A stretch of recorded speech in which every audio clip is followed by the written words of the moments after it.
Aujourd'hui, un sujet rare et profond nous attend. Un sujet qui ne laisse personne indifférent, car ce que vous allez entendre n'est pas un simple récit.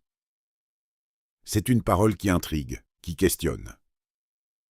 Un écho venu d'un homme qui évoque sa propre destinée. À travers un poème. Un texte attribué au cheikh Al-Kouzi où le mystère du Mahdi semble prendre une dimension inattendue, presque intime. Mais attention, ce que vous allez découvrir pourrait remettre en question votre compréhension de certains signes. Alors, restez jusqu'à la fin. Et si vous êtes nouveau ici, abonnez-vous dès maintenant à la chaîne Témoins d'Allah, surtout si vous venez de France, de Belgique, de Suisse ou du Canada. Vous faites partie d'une communauté précieuse qui cherche à comprendre et à se rapprocher de la vérité. Activez la cloche, car ce que vous allez entendre aujourd'hui pourrait changer votre perception. Il existe des messages qui ne se contentent pas d'être compris. Ils doivent être ressentis. Des messages qui ne parlent pas seulement à l'intellect, mais qui s'adressent directement au cœur, à cette partie de nous que l'on néglige souvent, mais qui détient pourtant les réponses les plus profondes. Dans l'histoire des grandes figures spirituelles, des savants et des penseurs, une chose revient constamment. La vérité la plus précieuse n'est jamais exposée de manière brute. Elle est enveloppée, cachée derrière des images, dissimulée dans des symboles, transmise à travers des formes qui dépassent que la logique pure. Pourquoi ? Parce que tout le monde n'est pas prêt à recevoir la même intensité de vérité. Et c'est précisément là que le poème entre en jeu. Le poème n'impose rien. Il ne force pas une compréhension immédiate. Il invite. Il ouvre une porte, sans obliger à entrer. Il laisse au lecteur la liberté de s'y engager à son propre rythme. C'est une forme de langage profondément humaine, mais aussi profondément spirituelle. Quand une parole est trop directe, elle peut être rejetée. Mais quand elle est suggérée, elle peut s'infiltrer lentement, silencieusement, jusqu'à atteindre l'intérieur de l'être. Le cheikh Al-Kouzi semble utiliser cette approche pour une raison bien précise. Il ne cherche pas seulement à transmettre une information, il cherche à éveiller quelque chose. Et la différence entre informer et éveiller est immense. Informer, c'est donner une connaissance. Éveiller, c'est provoquer une transformation. Et cette transformation ne se produit pas uniquement par ce que l'on entend, mais par ce que l'on comprend profondément, parfois longtemps après avoir entendu. Dans ce type de message, chaque mot compte. Chaque image évoquée porte une signification cachée. Chaque silence entre les lignes est tout aussi important que les mots eux-mêmes. C'est une forme d'écriture qui ne se lit pas seulement avec les yeux, mais avec l'âme. Et c'est là que réside toute la puissance de ce type d'expression. Car plus un message est simple en apparence, plus il peut être profond dans sa portée. Le sujet du Mahdi, dans ce contexte, prend une dimension particulière. Ce n'est pas un simple concept. Ce n'est pas une idée abstraite. C'est une réalité vivante. Une présence annoncée. Un homme qui, dans certaines traditions, est porteur d'une mission d'une importance exceptionnelle. Et face à une telle réalité, les mots classiques deviennent parfois insuffisants. Comment décrire ce qui dépasse l'ordinaire avec un langage ordinaire ? Comment parler d'un événement aussi profond sans réduire son essence ? C'est ici que la poésie devient nécessaire. Car elle permet d'exprimer ce que la logique seule ne peut contenir. Elle donne une forme à l'indicible. Elle transforme l'abstrait en expérience. Et surtout, elle laisse une trace. Une trace qui continue de résonner dans l'esprit de celui qui la reçoit. Peut-être que vous avez déjà vécu ce genre de moment. Un moment où une phrase entendue, ou lue, reste en vous pendant des jours, voire des semaines. Sans raison apparente. Mais en réalité, cette phrase avait touché quelque chose de profond. Quelque chose que vous n'aviez pas encore pleinement compris. C'est exactement le type d'effet recherché dans ce genre de transmission. Le message ne se limite pas à ce que vous comprenez maintenant. Il agit en arrière-plan, il travaille en silence, et il peut, à tout moment, prendre un sens nouveau. Dans cette perspective, le poème attribué au cheikh Al-Kouzi n'est pas simplement une œuvre littéraire. C'est un outil pour réveiller, pour questionner, pour faire réfléchir. Il ne donne pas toutes les réponses. Il pose les bonnes questions. Et parfois, poser la bonne question est plus puissant que donner une réponse. Car une réponse peut être oubliée. Mais une question continue de vivre. Elle vous accompagne. Elle revient. Elle vous pousse à chercher plus loin. Et c'est là que commence le véritable cheminement. Le Mahdi, dans cette vision, devient alors bien plus qu'un sujet d'étude.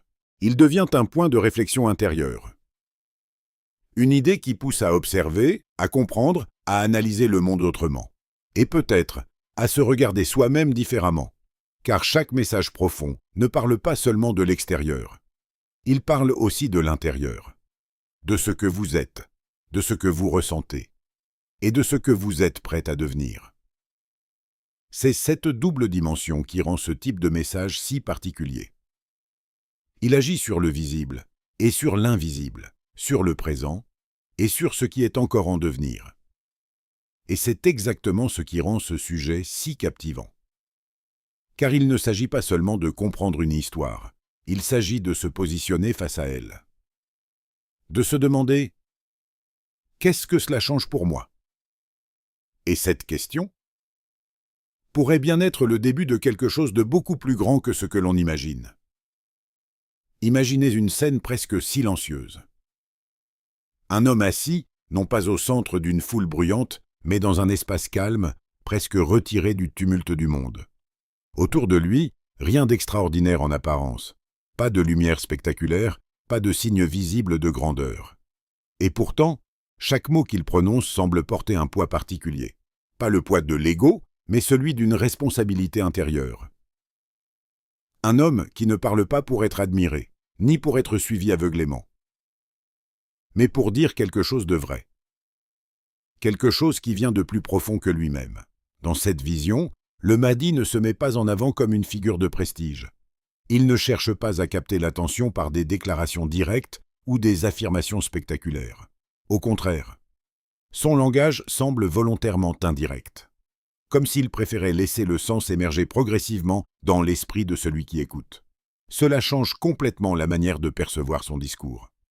Car ici, on n'est pas face à une parole ordinaire. On est face à une parole qui demande de l'attention, de la réflexion, et surtout, une certaine disposition du cœur. Lorsqu'un individu parle de lui-même de manière indirecte, à travers des symboles ou des images, cela peut signifier plusieurs choses. D'abord, une forme de retenue, comme s'il ne voulait pas imposer sa propre importance. Ensuite, une volonté de préserver le message de toute superficialité. Car une parole trop directe peut parfois enfermer la compréhension dans une seule lecture. Mais une parole symbolique ouvre plusieurs portes à la fois. Elle permet à chacun de trouver un niveau de compréhension adapté à son propre cheminement. C'est une approche qui respecte le rythme intérieur de celui qui écoute. Mais dans le cas du Mahdi, cette manière de parler prend une dimension encore plus profonde. Car il ne s'agit pas simplement de communiquer une idée. Il s'agit d'un rôle, d'une mission, d'une responsabilité. Et cette mission dépasse largement l'individu lui-même. C'est ici que tout devient plus subtil. Lorsqu'un homme parle de lui-même, mais sans mettre son ego au centre, cela indique souvent qu'il est conscient que ce qu'il porte est plus grand que lui. Il ne parle pas en tant qu'individu isolé. Il parle en tant que porteur d'un message. Un message qui ne lui appartient pas totalement, mais qui lui a été confié. Et dans ce contexte, chaque mot devient une responsabilité. Chaque phrase peut orienter, éclairer, ou au contraire, semer la confusion si elle est mal comprise. C'est pourquoi le langage symbolique est si important ici. Il agit comme un filtre. Un filtre qui ne laisse passer que ceux qui prennent le temps de réfléchir. Ceux qui ne se contentent pas d'une lecture superficielle. Ceux qui cherchent à comprendre au-delà des apparences, car comprendre ce type de message demande un effort. Un effort d'intellectuel, mais aussi spirituelle. Il faut accepter de ne pas tout saisir immédiatement. Il faut être prêt à revenir sur certaines idées, à les relire, à les questionner, et parfois même à les remettre en perspective. Dans ce processus, quelque chose de très important se produit. La compréhension devient personnelle. Elle n'est plus imposée de l'extérieur. Elle naît de l'intérieur. Et ce type de compréhension est toujours plus puissant. Revenons à cette idée essentielle. Pourquoi le Mahdi parlerait-il de lui-même de cette manière? La réponse pourrait se trouver dans sa finalité. Il n'est pas là pour être le centre de l'attention. Il est là pour orienter les cœurs, pour ramener les regards vers ce qui est essentiel, vers la source. Et dans cette logique, même lorsqu'il évoque son propre rôle, il le fait d'une manière qui renvoie toujours plus loin que lui, comme une porte ouverte vers une réalité plus vaste, une réalité qui dépasse la simple personnalité, car dans ce type de discours, le je ne désigne pas seulement une personne. Il peut aussi désigner une mission, une fonction, une responsabilité confiée. Et cela change totalement la manière d'interpréter ces paroles. On ne lit plus, on lit pour comprendre une direction, un chemin, une orientation. C'est là toute la subtilité de ce type de message. Il ne dit pas « regardez-moi ». Il dit implicitement « regardez au-delà ». Et cette nuance est essentielle. Car dans un monde où tout pousse à la visibilité, à la reconnaissance, à l'exposition, ce type de parole prend le contre-pied. Elle invite au retrait, à l'observation, à la réflexion intérieure et surtout à la sincérité. Car celui qui comprend ce message ne se concentre plus sur la personne, mais sur le sens. Et c'est précisément ce changement de regard qui transforme la manière dont on perçoit ce qui nous entoure. Ce n'est plus une question d'individu, mais de vérité. Et lorsque la vérité devient le centre, tout le reste devient secondaire. Dans le domaine spirituel, il existe une règle silencieuse que peu de personnes perçoivent réellement. La vérité ne se donne jamais entièrement en une seule fois. Elle se dévoile par étapes, comme si elle suivait un rythme invisible, parfaitement adapté à celui qui la reçoit. Et ce rythme n'est pas dicté par le temps, mais par l'état du cœur. Imaginez un instant. Deux personnes lisent exactement le même texte, les mêmes mots, la même structure, la même intention. Pourtant, ce qu'elles comprennent peut être radicalement différent. Pourquoi? Parce que la compréhension ne dépend pas seulement du contenu, mais de la capacité intérieure à le recevoir. C'est là que se joue l'équilibre entre le secret et la révélation. Un équilibre délicat, presque invisible, mais fondamental. Dans les textes profonds, certaines vérités sont volontairement cachées, non pas pour être dissimulées définitivement, mais pour être protégées. Protégées de la mauvaise compréhension. Protégées de la précipitation. Protégées de ceux qui pourraient les interpréter sans préparation. Car une vérité mal comprise peut devenir un piège.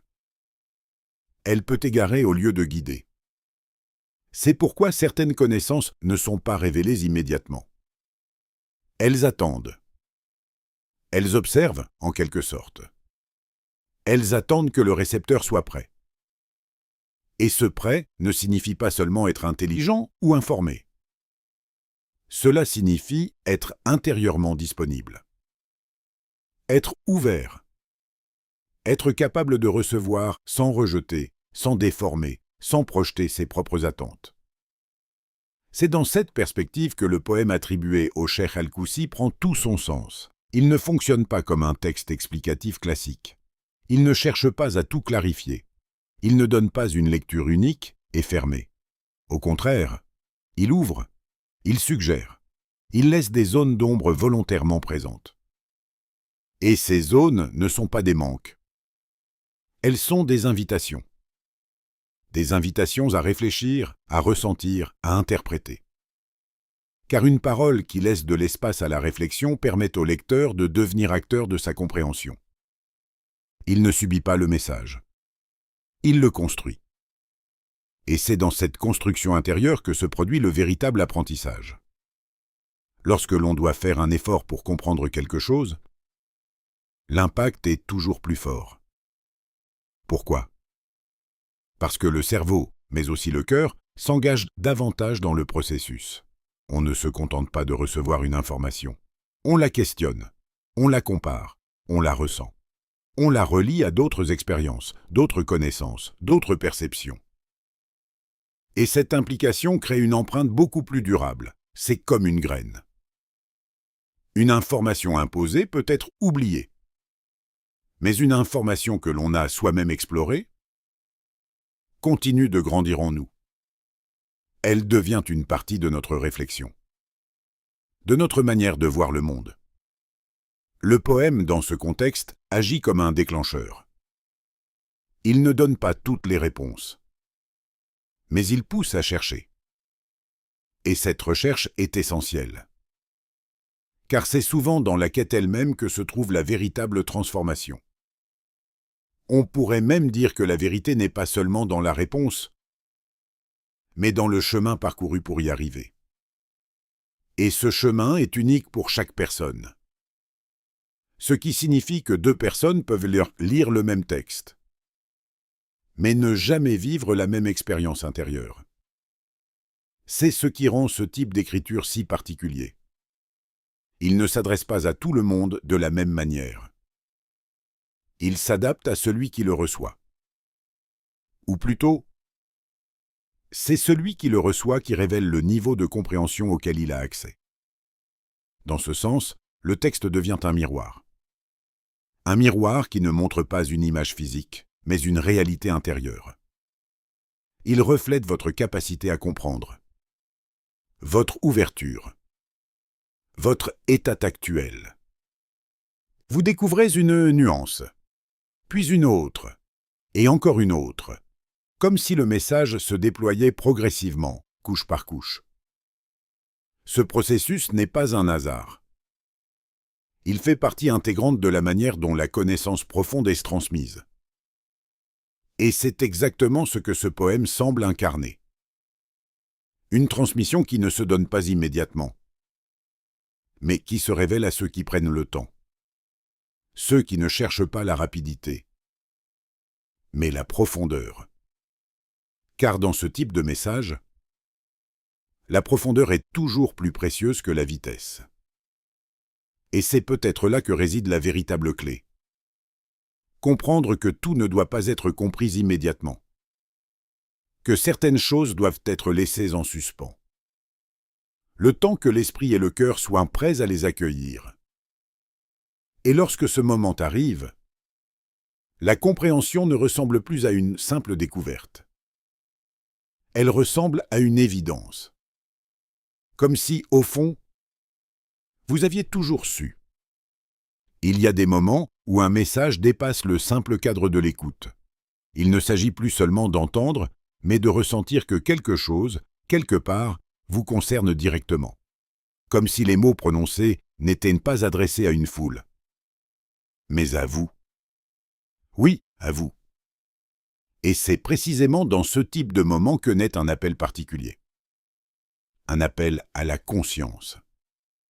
Pas une curiosité passagère, pas un intérêt superficiel, mais une véritable invitation à regarder à l'intérieur de soi.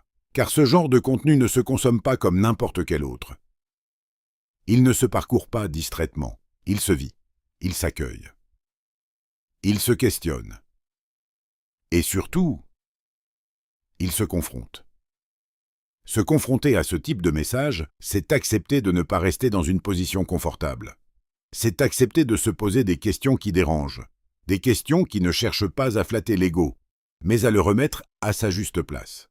Qui suis-je réellement dans cette histoire?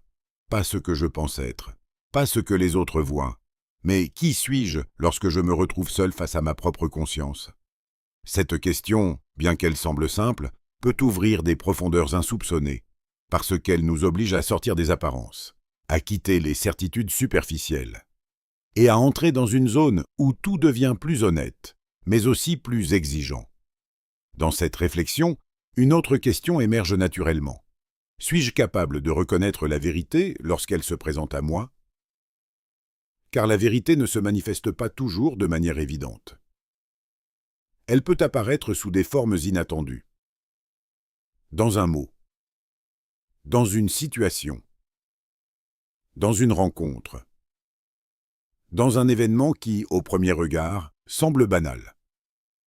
Et pourtant, tout repose sur la capacité à reconnaître. Reconnaître ne signifie pas simplement voir. Cela signifie percevoir le sens derrière ce que l'on voit. Comprendre l'importance de ce qui se présente. Et ne pas passer à côté. Mais cette capacité ne vient pas de nulle part. Elle est liée, Eva. Est-ce liée à l'état intérieur, à la clarté du cœur, à sa disposition à accepter ce qui est juste, même si cela ne correspond pas à ce que l'on attendait. C'est là que la notion de pureté intérieure entre en jeu. Un cœur pur n'est pas un cœur parfait.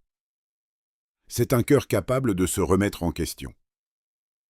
Un cœur capable d'écouter sans se fermer. Un cœur capable de reconnaître ses propres limites. Et surtout, un cœur capable d'accepter la vérité, même lorsqu'elle remet en cause certaines habitudes de pensée. Car la vérité ne s'impose pas par la force. Elle se révèle à ceux qui sont prêts à la recevoir. Et cette réception demande une préparation, une ouverture, une disposition intérieure particulière. Dans les récits liés au Mahdi, cet aspect devient central. Il ne s'agit pas simplement d'attendre un événement, ni de rechercher des signes de manière passive. Il s'agit d'être dans un état de vigilance intérieure, un état où l'on reste attentif à ce qui se passe autour de soi, mais aussi en soi. Car la reconnaissance ne se limite pas à l'extérieur. Elle commence à l'intérieur. Et si l'intérieur n'est pas prêt, l'extérieur peut passer inaperçu. C'est un paradoxe souvent ignoré. Beaucoup cherchent des signes, mais peu se demandent s'ils sont capables de les reconnaître. Et encore moins se demandent s'ils sont prêts à les accepter. Car reconnaître implique une responsabilité. Une fois que vous voyez, vous ne pouvez plus prétendre ne pas savoir. Et cela change tout. C'est pourquoi cet appel à la conscience est si puissant. Il ne vous demande pas seulement d'écouter. Il vous demande de vous positionner. Face à vous-même. Face à vos certitudes. Face à vos limites.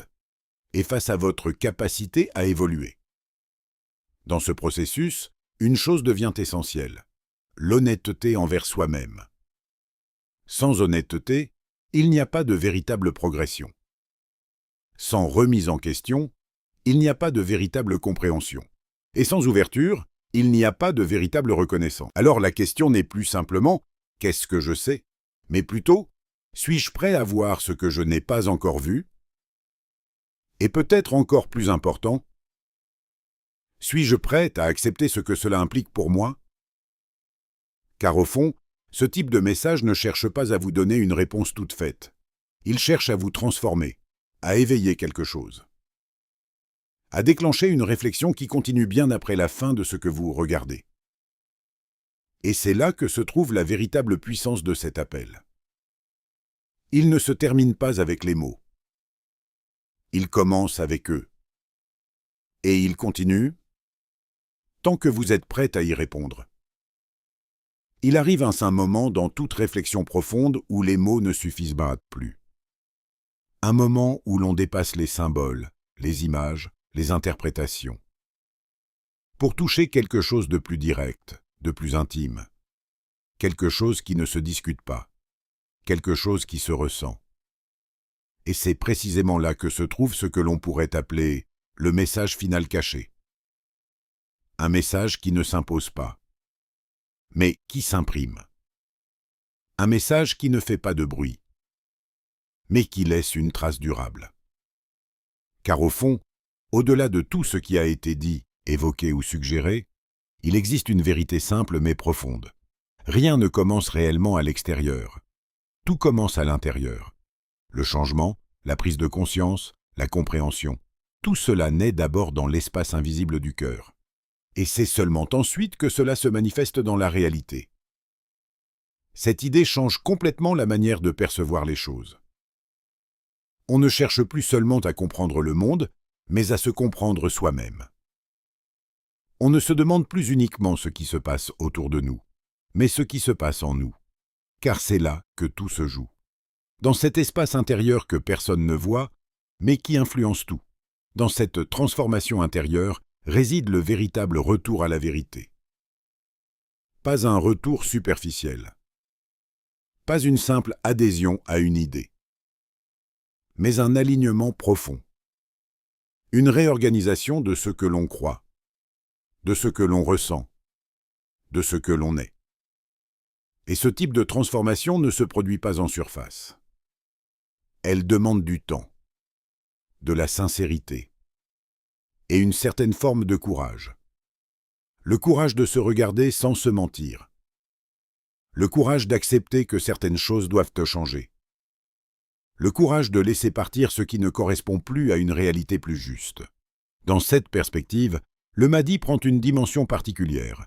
Il n'est pas seulement une figure annoncée dans des récits, il devient un symbole, un repère, un point de référence pour ceux qui cherchent à comprendre quelque chose de plus grand qu'eux-mêmes.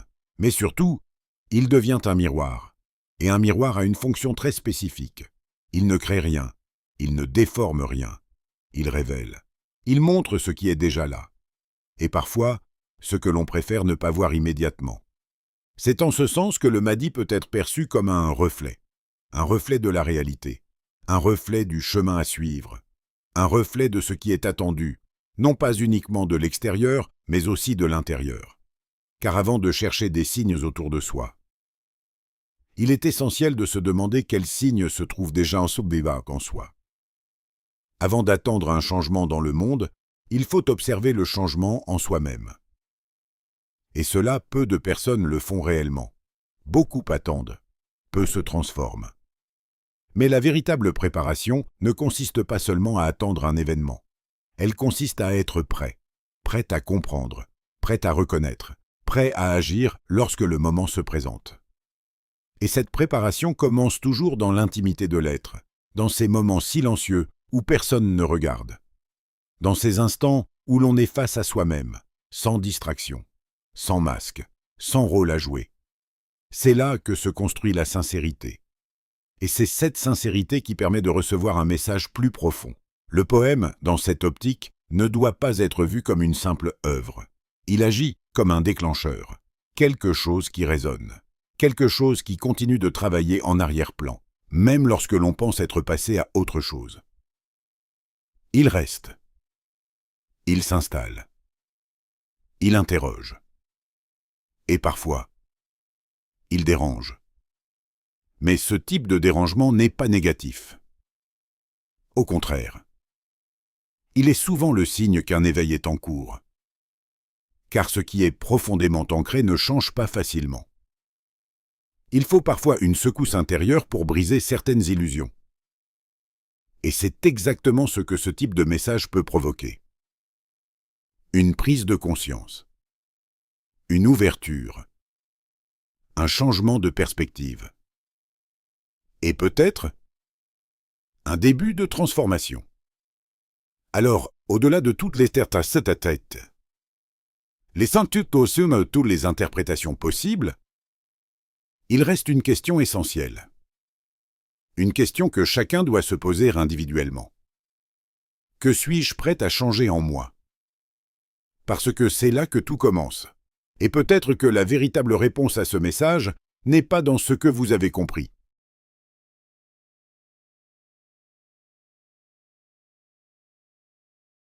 Mais dans ce que vous allez décider de faire, après l'avoir compris. Nous arrivons à la fin de cette première partie, mais le sujet, lui, ne fait que commencer. Car comprendre le Mahdi à travers un poème, c'est entrer dans une dimension plus profonde, où les mots ne suffisent plus.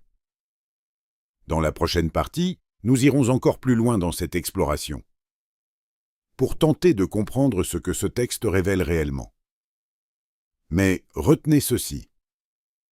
Parfois, les messages les plus importants ne sont pas ceux que l'on entend, mais ceux que notre cœur est prêt à reconnaître. Si cette vidéo vous a parlé, abonnez-vous à la chaîne Témoins d'Allah. Et souvenez-vous, la vérité ne s'impose pas. Elle se révèle à ceux qui sont prêts à la voir.